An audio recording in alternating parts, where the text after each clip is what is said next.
Finally, good news to. Kakapasok lang, breaking news, Tatay Digong update. Ayan, syempre itong balitang ating matutunghayan ngayon ay nagmula kay Pinas News Portal. At ito po ang inyong lingkod na si BT na magbibigay ng reaksyon at komento dito sa video na ating matutunghayan ngayon.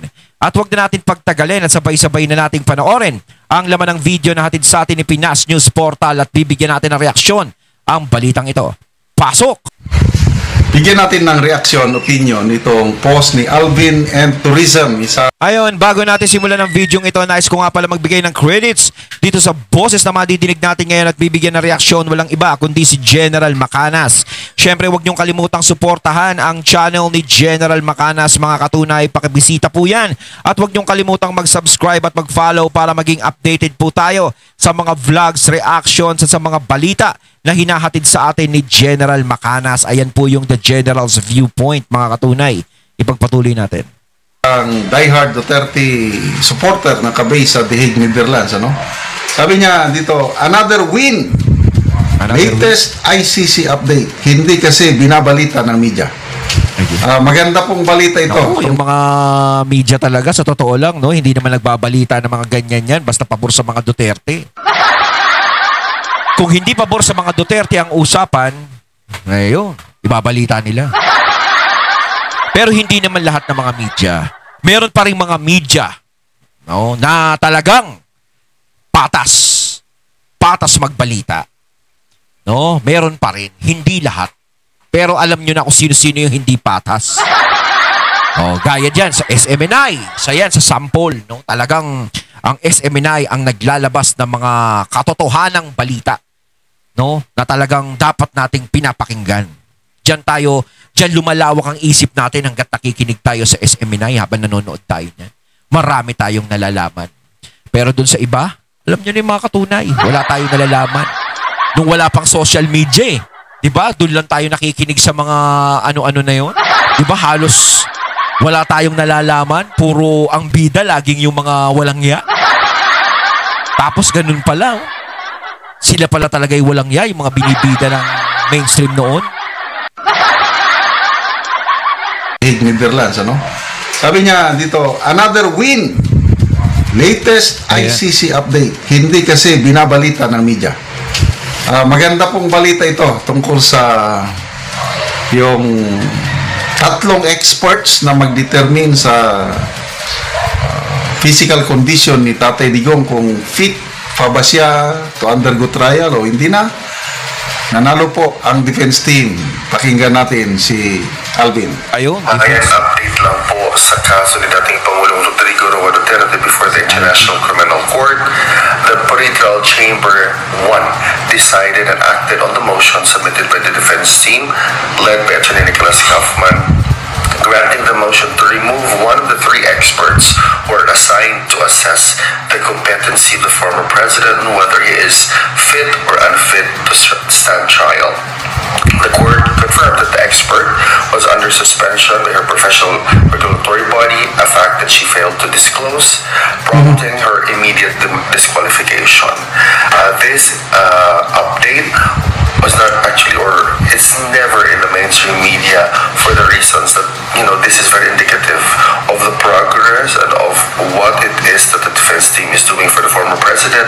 This is another win because the court already saw that, you know, in order to ensure, maintain the fairness with respect to the former president, him being not even convicted of any crime but accused before the International Criminal Court, ang ICC po ay dahan-dahan sa kanilang pag-desisyon, lalong-lalo na po sa human rights ng dating Pangulo.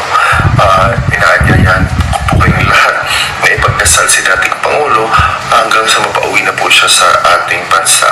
Because he's already 8 years old. And you know what, I believe all of this is nothing but a political persecution. However, multiple times the former president, including the defense counsel, Attorney Nicholas Kaufman, reiterated that we need to respect the judicial proceeding before the International Criminal Court because this is a process that needs to be undertaken. Sa totoo lang talaga, no, dapat naman talaga si PRRD makauwi na dito sa Pilipinas. 'Di ba? Alam nyo, palabra de honor na lang sana yung ginawa ng gobyernong to kay PRRD.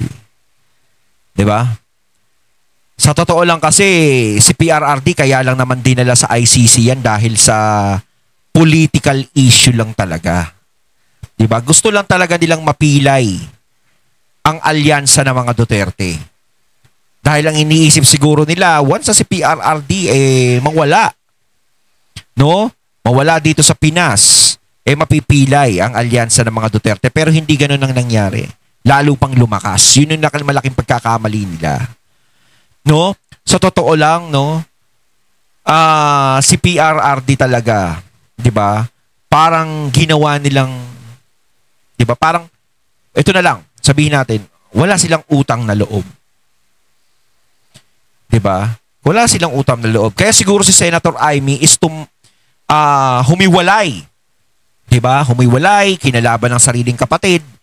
Dahil si Senator Amy, nakita ko yung pelikula nung Malacanang. Kung ibabalik natin, 'di ba?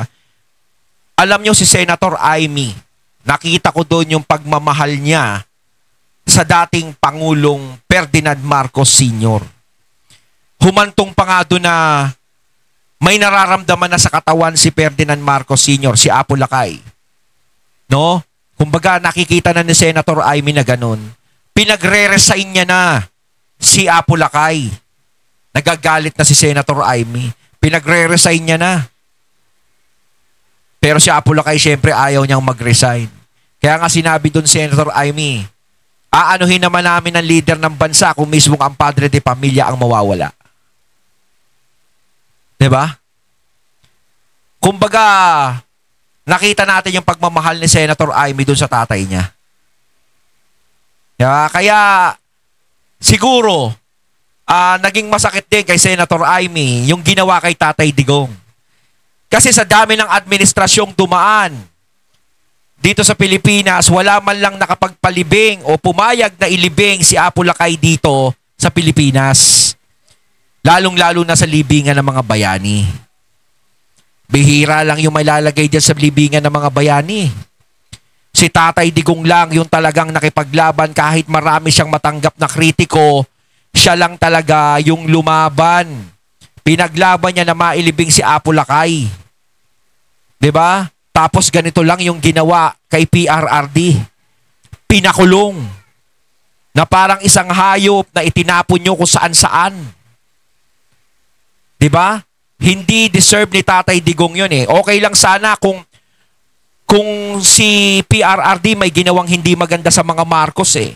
Kaso walang ginawang masama si PRRD sa mga Marcos.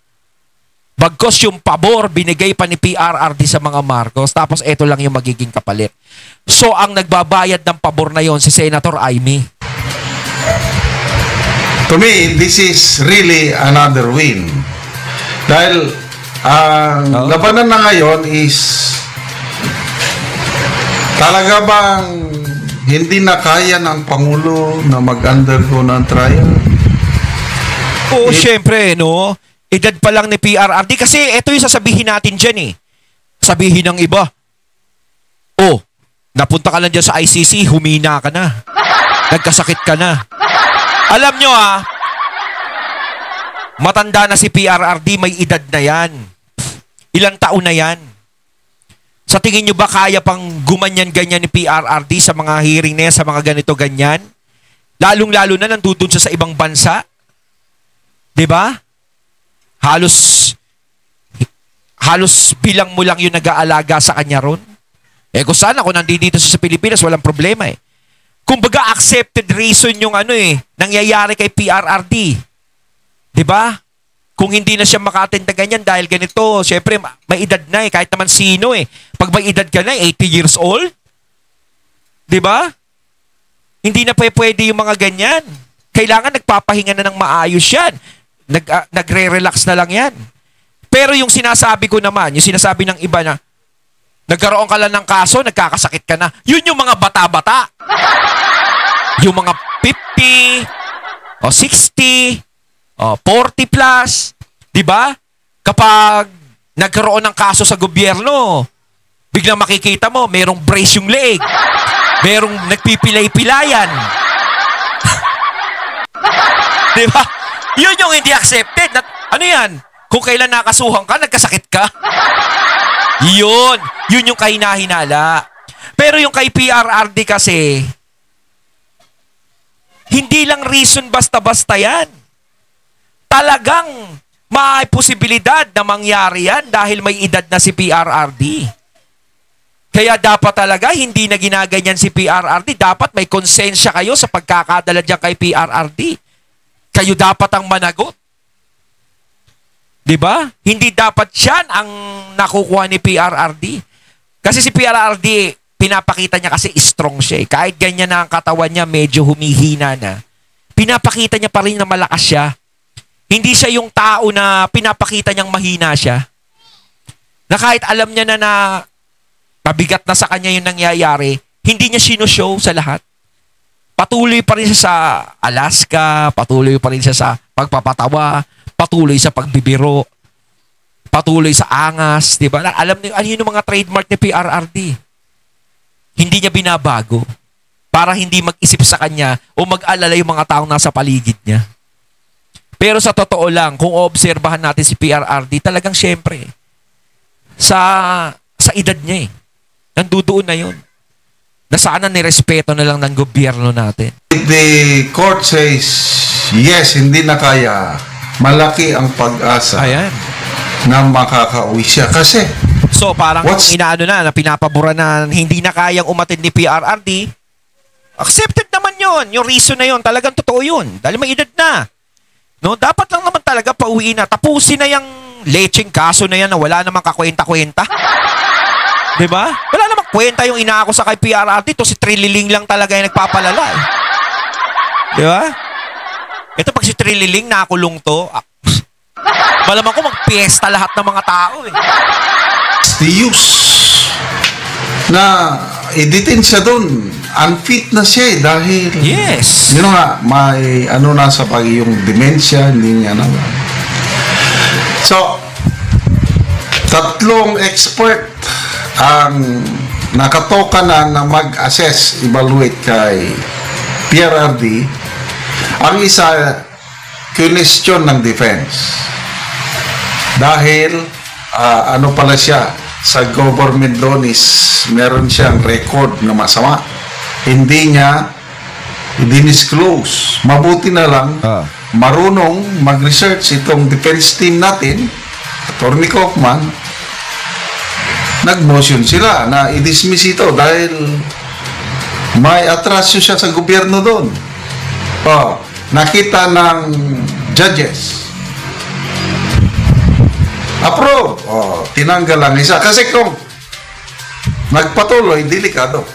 Sa tatlong ito, ang alam ko lang ito, we need 2 votes. Magbotohan sila. Pag ang dalawa nagsabi na PRRD is unfit, panalo na tayo. Wag lang may kokontra. Kasi alam naman natin dyan talaga. Kaya nga dyan dinala si PRRD dahil yung mga tao na gusto talaga silang pabagsakin ay may mga tropa dyan sa ICC. Diba? Hindi katulad dito sa Pilipinas. Kaya nga hindi nila dito trinayal yan si PRRD sa Pilipinas kasi alam nila mananalo lang yan Papaboran lang ng Supreme Court yan si PRRD. Kaya dyan nila dinala sa ICC. O kita mo naman si Trililing, labas-masok dyan. Huwag lang mabubulungan ng demonyo. Pag nabulungan ng demonyo, tapos na yan. Diba? Ngayon, 2 boto. Kaya may bumoto na unfit talaga si PRRD. Go, good. Diba? Makakauwi si PRRD. Huwag lang may bubulong na demonyo talaga. Diba? Yung si Raulo bang yung papayag na si PRRD ay makauwi. Malamang ko, hindi. Gagawa ng paraan yun. Kaya sana makontra. No? Makontra sana ni San Miguel. Diba? Masundot ng tinidor. Kaya ito, dahil may problema, delikado siya. So, papalitan siya siguro ng mas credible na expert to assess. So, let's pray. Let's pray. May pag-asa pa. Yes. Ito ang crucial battle ngayon. yung expert evaluation sa physical, more on mental condition ni PRRD to undergo trial. Ulitin ko, sa tatlong expert witness, sa pagkakaintindi ko, dapat may dalawa o mas maganda, unanimous Lahat na, no? Lahat. na magsabi na unfit na for trial si dating Pangulo. Yun. Pag sinabing unfit, mapapadali ang pagpauwi kay PRRD. Yun. Yan ang naintindihan Yan ko. ang magdasal Let's natin. read comments, ano? Ito. Salamat, Alvin and Tourism. Ray Abordo, kapag nakita ng ICC ang sitwasyon ng Pilipinas ngayon, sana ma-realize nila kung bakit sinuko ng gobyerno si PRRD. Ito lang. Yan si PRRD nadala dyan sa ICC. Pagkatapos ng 3 taon, ICC. Ayan Baka mapuno yung kulungan nyo dyan. Kumbaga si PRRD makakalaya, ang kapalit 100.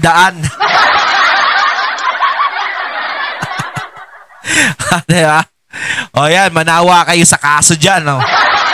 Pagkatapos ng 3 taon, nako, yun ang matindi dyan. Pwede palang makialam ang ICC. Sinasabi, si PRRD nga, ginanya nila yung mga papalit kay PRRD, palit-palit is waving. Dami sigurong iahatid dyan, no? Punong-puno siguro yung airplano kung sakasakaling sa ICC. Ginawa nyo sa tatay ko yan, ha? Kayo ngayon. Siguro puno yung airplano. Dalawa o 3 airplano gagamitin. Gusto maghahatid naman dito sa mga mga loko-loko rito na sangkot sa kung ano-ano rito. Nako, lagot kayo.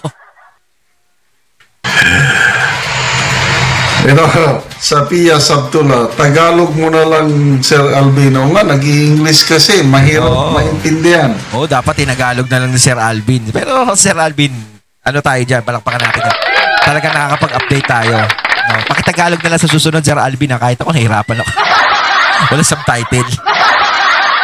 Bill Mapiyag.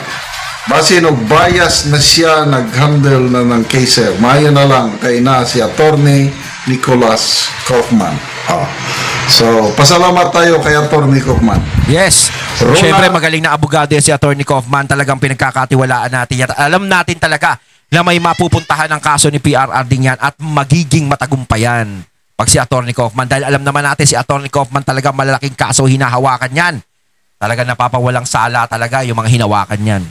Herona, we hope the ICC has clearly seen the current situation in the Philippines and understand the reasons why the government decided to surrender former PRRD.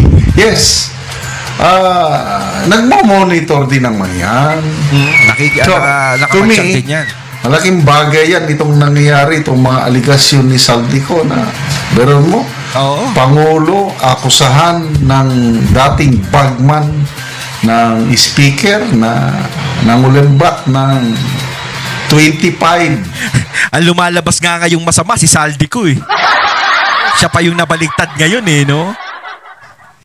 Billion. Baka sa susunod pag si Tambi naman yung tumistigo. Biglang may nireveal, no? Galit naman sila kay Tambi. Sinungaling yan!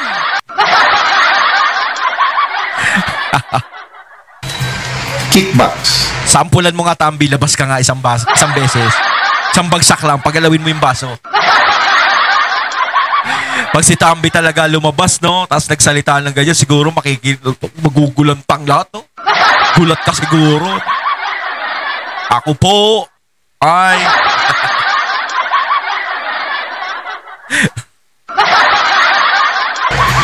So, mabigat yan. So, labanan, battle of public opinion, o court of public opinion, lumalabas na mas marami ngayon ang naniniwala sa aligasyon ni Saldico. Okay. So, pagpatuloy natin ang pagdarasal. Salazar Jing, lagi po dala ko siya sa prayer ko day and night. Wala pong absent yan. Kahit ako, Yes, yun ang kailangan. hindi mawawala sa prayer moments ko si PRRD every morning. Mira Hubilag, yes, always include PRRD in my 3 o'clock prayer. Sana makauwi. Ako very positive. Kumbaga tayo mga Pilipino, malaki talaga ang utang na loob natin kay PRRD nung pandemic. No? Kaya ako para sa akin yun ako eh. Doon ko talaga siya, doon ako humanga sa kanya. 'Di ba? Now, before 2028, bago uupo si BP Sara as President sa Malacanang, nandito na si PRRD na buhay na buhay. So, let's think positive. Kimo Daima, sana may update na rin sa motion for immediate dismissal the case dahil mag-iisang taon na. Ito muna ang labanan ngayon. Is he fit or Unfit. unfit? Unfit Let's yan. pray na i-declare ng mga witnesses na unfit na si Tatay. Ayun, natating natungayan ang video na nagbula kay Pinas News Portal at syempre natungayan natin ang boses na yun na binigyan natin ng reaksyon na nagbula kay General Macanas. Kayo mga katunayan, ang masasabi nyo tungkol dito? Comment lang po kayo sa comment box. So once again, I'm BT and I'm out. Peace.